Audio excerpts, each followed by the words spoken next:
অনেকেই দিন শুরু করেন এক গ্লাস তাজা ফলের রস দিয়ে। এটি স্বাস্থ্যকর অভ্যাস মনে হলেও বিশেষজ্ঞরা বলছেন অতিরিক্ত ফলের রস রক্তে শর্করার মাত্রা দ্রুত বাড়িয়ে দিতে পারে, এমনকি যাদের ডায়াবেটিস নেই তাদের ক্ষেত্রেও। ফলের রসে ফ্রুক্টোজ ও গ্লুকোজের মতো প্রাকৃতিক চিনি থাকে, যা শরীরে দ্রুত শোষিত হয়। সাধারণত গোটা ফলে থাকা ফাইবার শর্করার শোষণ ধীর করে দেয়, কিন্তু রস তৈরির সময় বেশিরভাগ ফাইবার বাদ পড়ে যায়, ফলে রক্তে শর্করার মাত্রা দ্রুত বেড়ে যায়, যাকে গ্লুকোজ স্পাইক বলা হয়।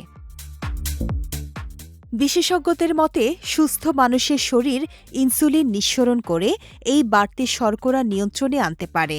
তবে নিয়মিত অতিরিক্ত ফলের রস পান করলে ঘন ঘন গ্লুকোজ স্পাইক দীর্ঘমেয়াদে স্বাস্থ্যের জন্য ক্ষতিকর হতে পারে।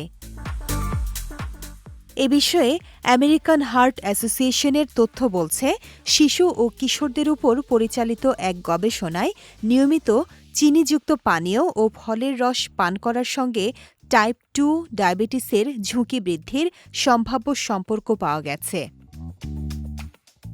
বিশেষজ্ঞরা আরও জানান, প্যাকেটজাত ফলের রস তাজা রসের তুলনায় বেশি ক্ষতিকর হতে পারে, কারণ এতে অতিরিক্ত চিনি, কৃত্রিম ফ্লেভার ও প্রিজারভেটিভ যোগ করা থাকে।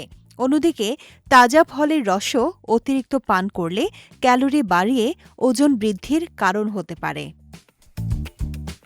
তাই ফলের রসের পরিবর্তে গোটা ফল খাওয়াই বেশি উপকারী, কারণ এতে থাকে পর্যাপ্ত ফাইবার, ভিটামিন ও খনিজ, যা শরীরে শর্করা ধীরে শোষিত হতে সাহায্য করে। বিশেষজ্ঞদের পরামর্শ, ফলের রস পান করতে হলে তা যেন হয় তাজা ও অতিরিক্ত চিনি ছাড়া। পাশাপাশি খালি পেটে ফলের রস পান না করাই ভালো। বিজয় টিভি নিউজ ডেস্ক।